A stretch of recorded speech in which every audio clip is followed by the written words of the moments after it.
All right, what's up everybody? As you can see, we're at the ranch again, and I'm gonna be doing it old school here with my hand.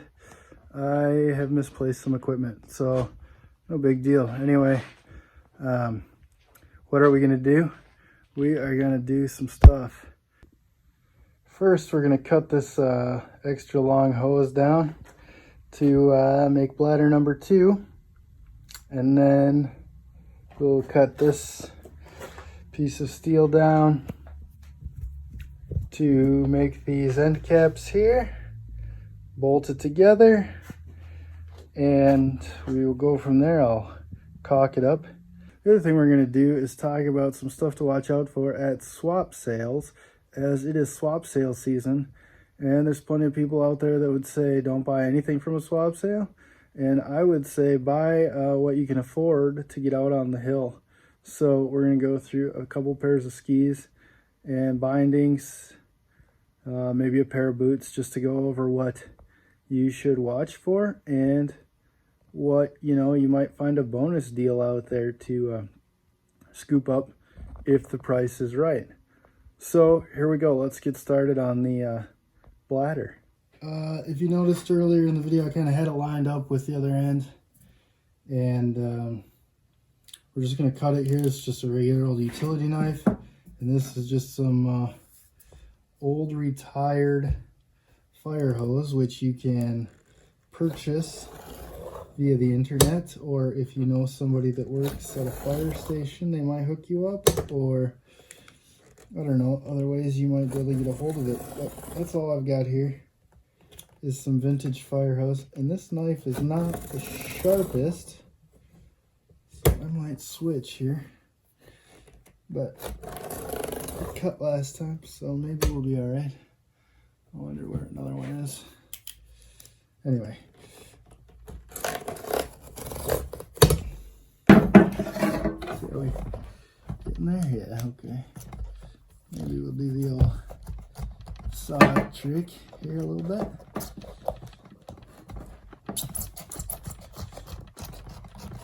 There we go. So, not the smoothest thing I've ever done. That's all right. This should work.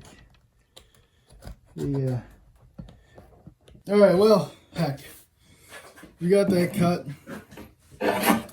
Now, need to take a little mark off of here, and about right there. You know how it goes around here. Nothing too scientific. And we will grab the old line up the first one to make the second one cut trick, and we'll be on our way. Boom! And just like that, 4 almost the same size pieces of metal. Let's put some holes in it. All right, we got out the old trusty drill press. Got the correct size drill bit on there, and we're gonna punch a few holes. 3 to match the other one. So 3 holes, here we go.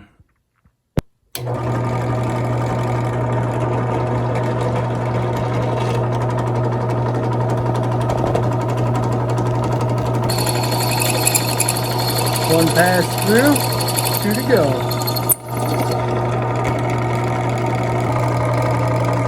Two holes down, 1 to go. Last hole, and we're on our way to a bladder.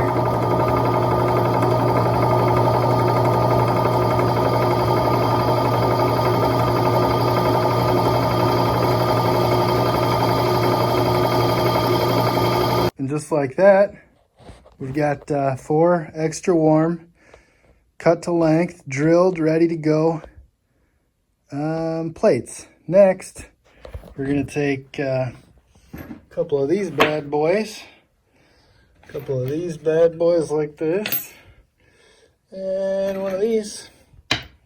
We're going to run holes through the new bladder we just made, seal it up with some gasket maker, and go from there. Got to add a nipple for pressure or for air, and we'll have us a bladder. So rather than go through all those steps right this minute, I'm going to cut to a few things to watch out for at a swap meet.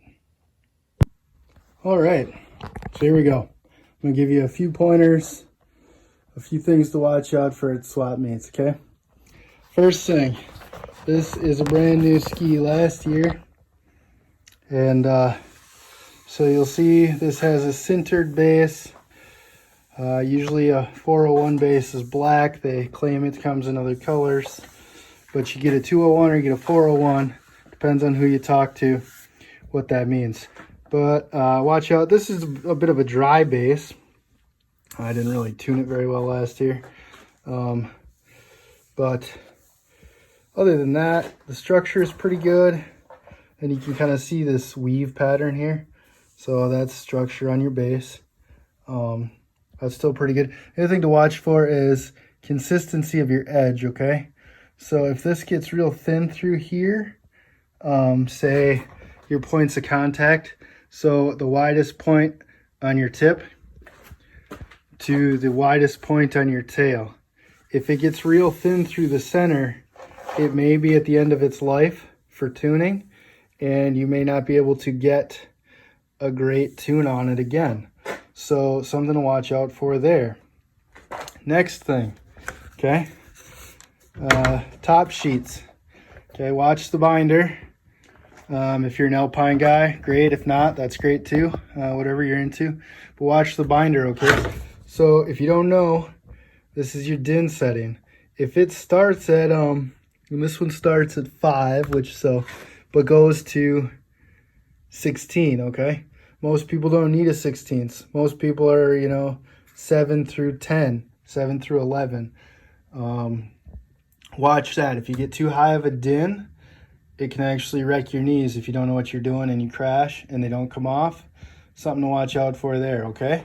Check your brakes. Is the plastic there? Does everything look good? You kind of give it the old once over. Is anything loose? Does it feel good?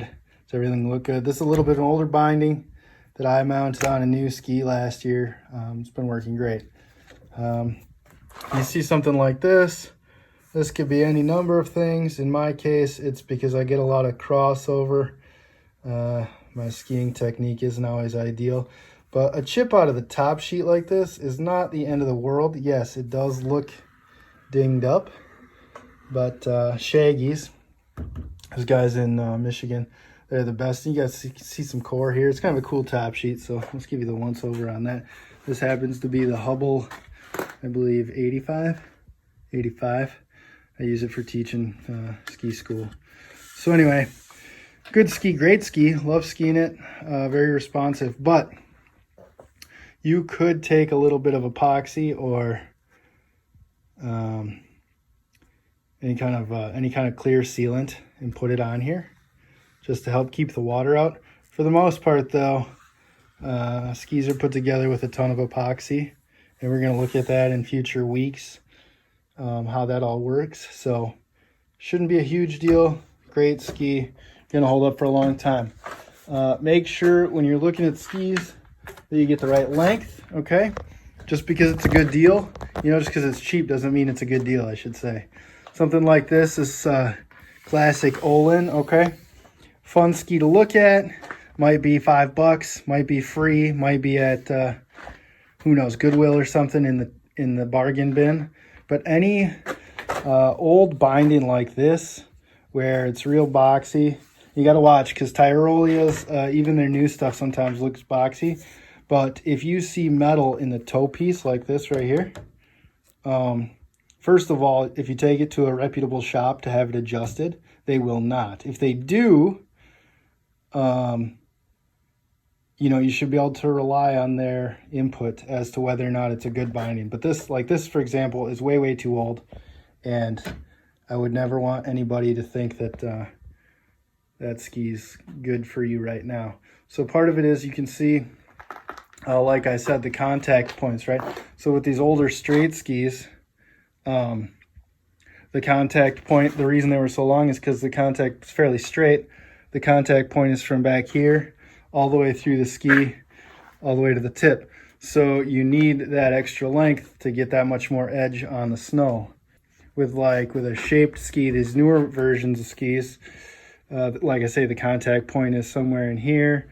I haven't skied this ski yet, but somewhere in here too, somewhere in here, and it's pushed out. So you get more contact edge to snow on a shorter ski because it's a kind of a pear shape at the tip and tail.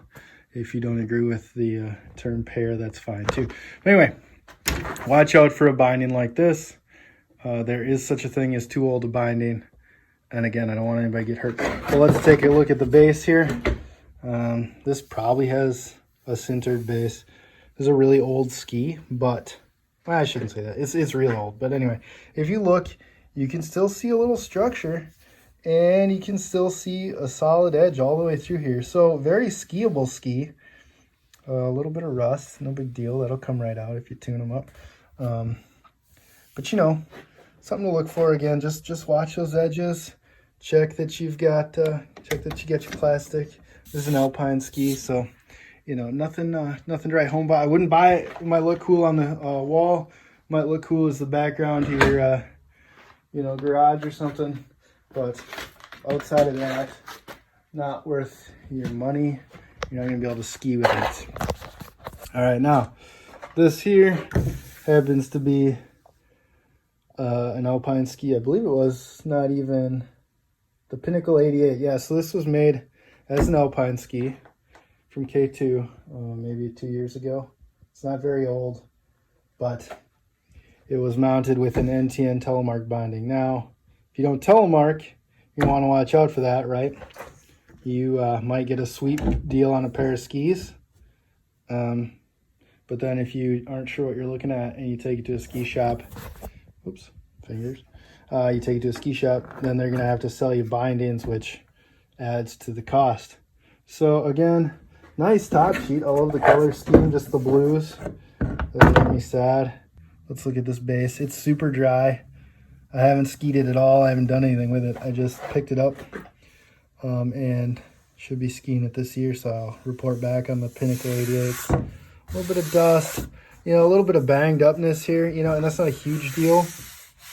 If you're just out skiing, not a huge deal. Nice tune, take it to a shop, would take care of it. If you hand tune, no big deal. We'll go over that in a couple weeks, how to hand tune, how to deal with some of this stuff. But a decent brush job, fresh coat of wax, and this isn't going to affect anything as far as your everyday skiing at the Midwest hills around here. So you can see here, it looks like this may have been tuned a few times. Oh, let me get in there. Might have been tuned a couple of times by, that's pretty thin edge, actually. So like I say, you got to watch that.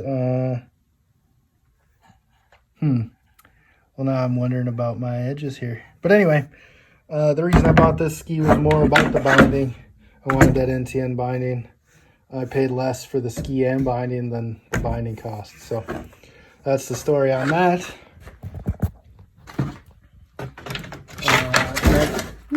Bang, bang, bang. Next up, we've got the cross-country ski that you saw me mount up a couple weeks ago with this 3-pin binding. They're in rough shape, but it's a Karhu. Got a lot of faith in that brand. They've always made good stuff. I'm not sure if they're still making stuff. But this, again, if you didn't see it, it's a skate ski. So a little dry up there at the tip. There's no metal edges on this one. And you just want to be mindful of what the base looks like. No big gouges, nothing too serious looking. This center run through here, that's supposed to be there. Some of this junk here is kick wax. And again, I haven't done anything with this either, just got them. A little beat up looking, a little bit of tuning, a little bit of work. Clean those right up, be looking crisp and sharp. Even for a real old ski like this, for me, it's going to work just fine. For you, it might not. So cross-country skis, you know, it's kind of a whole different ball game. All right, next up, this is more of a race style ski, Nordica Doberman. That was a GS ski from a few years back. It's a good ski. You can see top sheets beat up. Here's something to watch out for, though. If you see skis at a swap meet, No bindings, okay? No bindings isn't a big deal. If you're like me and you do a lot of telemark skiing, perfect. You can just mount them on the plate that's here. Or Nordica, I think, uses marker bindings now. Does anybody know? I think it's marker now. So you can get a marker binding and probably match this whole pattern right here. That's the trick, right? Is if the whole pattern matches the binding that you buy. And if you're at a savvy shop, or if you're a savvy human being that knows about such things, you just got to watch this whole pattern and you can figure it out. I mean, each brand has their own, each model sometimes changes, sometimes it doesn't, but you could get a binder that just sits right on here, no extra holes needed, assuming boot size and a few other things. But again, top sheet's banged up, not necessarily a big deal. There's a big chunk here. Again, not a huge deal.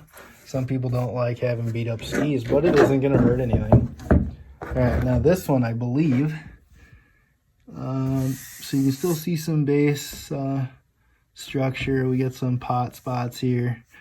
These got pretty beat up before I kind of retired them, but got a decent edge. You could get a few tunes out of that from a shop. If you're just doing a quick hand tune before your league race or NASTAR or something, no big deal. You could get an edge on there yet. You know, just watch it. You know, on a lower quality ski, you'd want to watch this transition, okay? Because this is 2 different pieces of base material. Nordica, you shouldn't have that issue, but on a just an everyday ski, you might want to watch that. You know, a little banged up, no big deal. And I think it's got a full edge here. Full edge to the tip. Yeah, not a necessity, but they'll do it on a race ski pretty often. Adds a little weight, but you know, if you're just a dude out skiing, maybe it doesn't matter. Got your tail there. So this is a GS ski. There's all kinds of skis, all mountain skis, GS skis, slalom skis, kids skis, women's skis. You know, there's a ton of stuff. If you got questions, drop it in the comments. We'll talk it out. I like to get over on Reddit as well and chat skiing. So shoot me an email. Let's ski about that at gmail.com. You know, whatever. Questions, comments, concerns.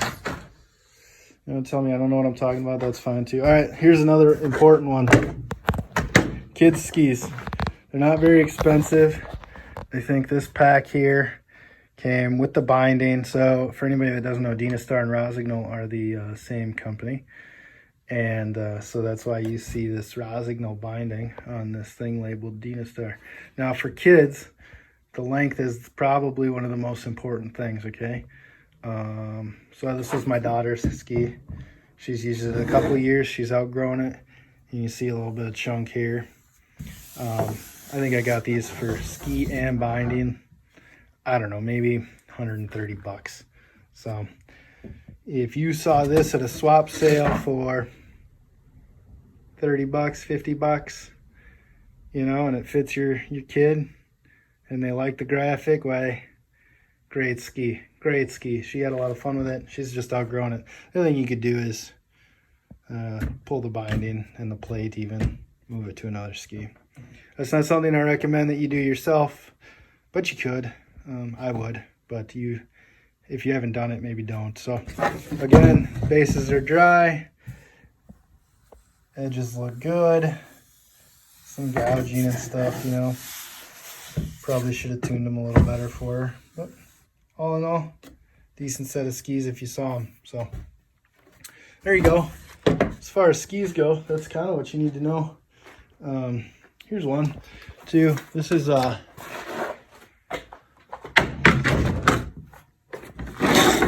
here's one. It's just another telemark ski. Well, this is an alpine ski. It's another shaggy with a telemark binding. If you see a lot of duct tape on your skis, probably watch out for that. I tend to use duct tape because it's handy, but I'm not a shop, so you know what do you do. This is 22 Designs Hammerhead. It's an old school binder, but she's still holding up. So there's all kinds of things to watch out for, but let's see, you know. Again, the edges, base structure is pretty good, and it's kind of a cool looking base. I haven't looked too close at those. Only got to use them a couple times, so you know. If you're new to skiing, don't get a super fat ski. I think is probably the takeaway there. You know, ease into it. Get an all mountain, kind of off the shelf deal. Something like the Pinnacle 88s that we had up here earlier. And the Tubby Hubbles, not a bad choice. Everybody makes a good ski right now. So anyway, there you have it. We'll finish up the bladder next time. I've got parts coming for my first pair of home skis. So, and I should have my parlors here any day. We'll check those out. I can't wait to show them to you guys with my own graphic and everything else. So here you go. Let me know what questions you have. Thanks. Tell your friends.